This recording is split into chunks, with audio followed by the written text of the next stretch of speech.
Tumsifu Yesu Kristo. Kristo. Asalamu alaikum.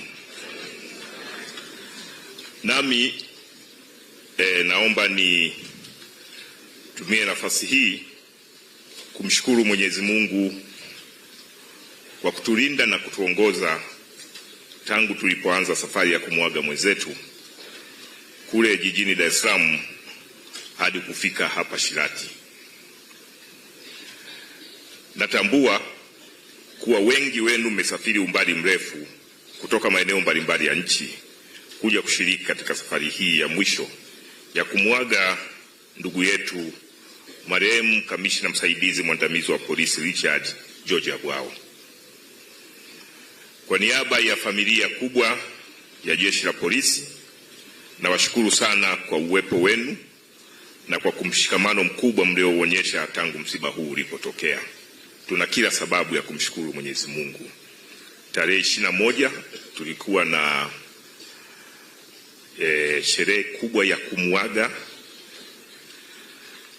marehemu pale polisi Kilwa Road, ikiwa ni upande wa taasisi na familia ya jeshi la polisi, lakini kulikuwa na safari kwenda Morogoro, kulikuwa na safari ya Morogoro kwenda Tabora, kumekuwa na safari ya Tabora kwenda Simiyu, kulikuwa na kituo, kumekuwa na safari ya Simiyu Shirati, lakini Tabora Shirati.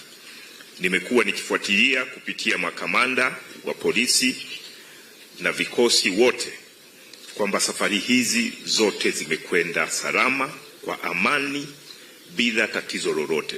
Ni kwa nini tusimshukuru Mungu kwa yote haya? Napenda pia kutoa pole za dhati kwa wote mlioguswa na kifo cha afisa huyu. Pamoja na kwamba siku kadhaa sasa zimepita tangu atutoke, bado nafsi na akili zetu zinaendelea kupambana kupokea ukweli huu mgumu. Kipekee kabisa napenda kutoa pole kwa Mheshimiwa Mkuu wa Mkoa wa Tabora, viongozi wa Mkoa wa Tabora, maafisa, wakaguzi na askari wote wa mkoa huo, pamoja na wananchi wa Mkoa wa Tabora aliokuwa akiwahudumia wakati wa uhai wake.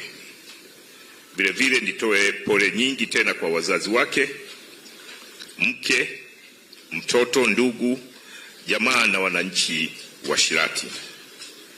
Ndugu zangu waombolezaji,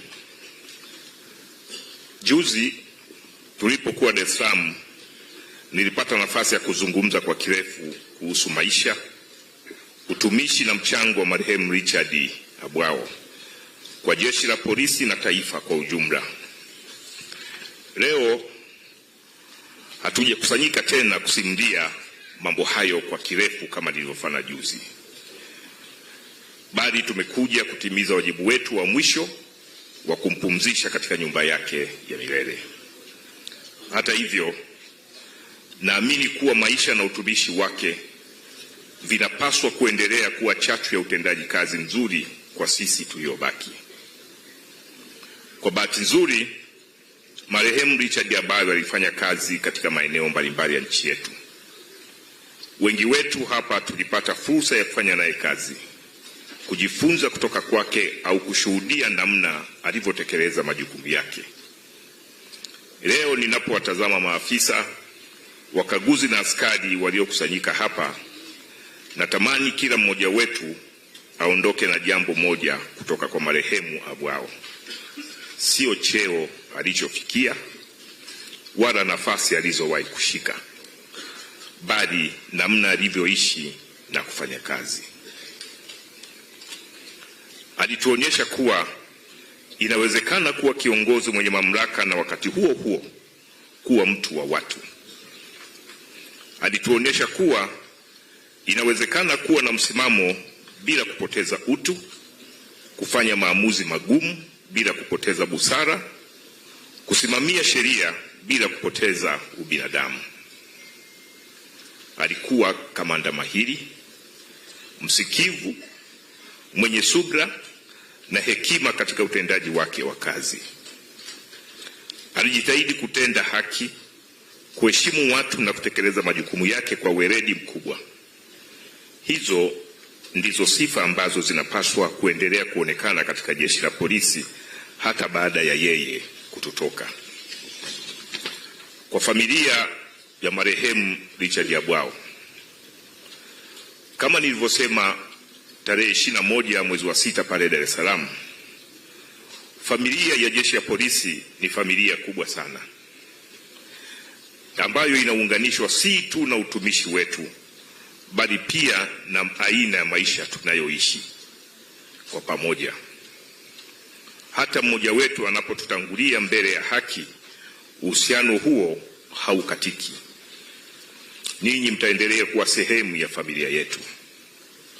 Tunafahamu kuwa hakuna neno linaloweza kuziba pengo lililoachwa na mpendwa wenu, lakini tunapenda mjue kuwa hamko peke yenu katika kipindi hiki kigumu. Tunawaahidi tutaendelea kuwa pamoja nanyi, kuwafariji na kuwapa ushirikiano kadri tutakavyoweza. Tunamuomba Mwenyezi Mungu awape nguvu, uvumilivu na faraja ya kuhimili majonzi haya makubwa. Kwenu waombolezaji, baada ya muda mfupi kuanzia sasa, tutamhifadhi ndugu yetu kamishna msaidizi mwandamizi wa polisi Richard Yabwao katika nyumba yake ya milele. Ni wakati mgumu kwa familia yake, kwa familia ya jeshi ya polisi na kwa wote tuliomfahamu. Hata hivyo, kama waamini, tunaamini kuwa kifo si mwisho wa safari ya mwanadamu, bali ni hatua ya mpito kuelekea maisha ya milele mbele ya Mwenyezi Mungu. Katika nyakati kama hizi tunapata faraja katika maneno Timotheo ya pili sura ile ya 4 mstari wa 7 inaposema, nimevipiga vita vilivyo vizuri, mwendo nimeumaliza, imani nimeilinda. Bila shaka kila mmoja wetu anaweza kutafsiri maneno hayo kwa namna yake, lakini kwangu binafsi, ninapoangalia maisha na utumishi wa marehemu Richard Yabwao, naona mtu aliyepambana kwa kadiri ya uwezo wake kutekeleza wajibu wake kwa taifa, aliyekamilisha sehemu yake ya safari hapa duniani na ambaye ameacha kumbukumbu njema kwa wengi waliomfahamu na kufanya kazi naye. Tunapofikia hatua hii ya mwisho ya kumuaga, tumshukuru Mungu kwa zawadi ya maisha aliyotupatia kupitia mtumishi wake huyu. Tumshukuru kwa mema aliyoyafanya, kwa huduma aliyoitoa na kwa alama aliyoiacha katika maisha ya watu wengi. Niwashukuru tena kwa mara nyingine wote mliotoka sehemu mbalimbali za nchi kuja kujumuika nasi katika kipindi hiki cha maombolezo. Nawashukuru pia wale wote waliotuma salamu za rambirambi, waliotufariji kwa njia mbalimbali na waliotuombea tangu msiba huu ulipotokea. Tunafarijika kuona upendo huu mkubwa na mshikamano ulioonyeshwa kwa familia ya marehemu na kwetu jeshi la polisi kwa ujumla. Mwenyezi Mungu awabariki sana. Richard George Yabwao, umepigana vita vizuri. Umemaliza safari yako. Umetunza imani. Sasa pumzika kwa amani. Sisi tuliobaki tutaendelea kubeba na kuendeleza mema uliotuachia. Mwenyezi Mungu ailaze roho ya marehemu kamishna msaidizi mwandamizi wa polisi Richard George Yabwao mahali pema peponi. Raha ya milele umpe Bwana, apumzike kwa amani. Asanteni sana kwa kunisikiliza.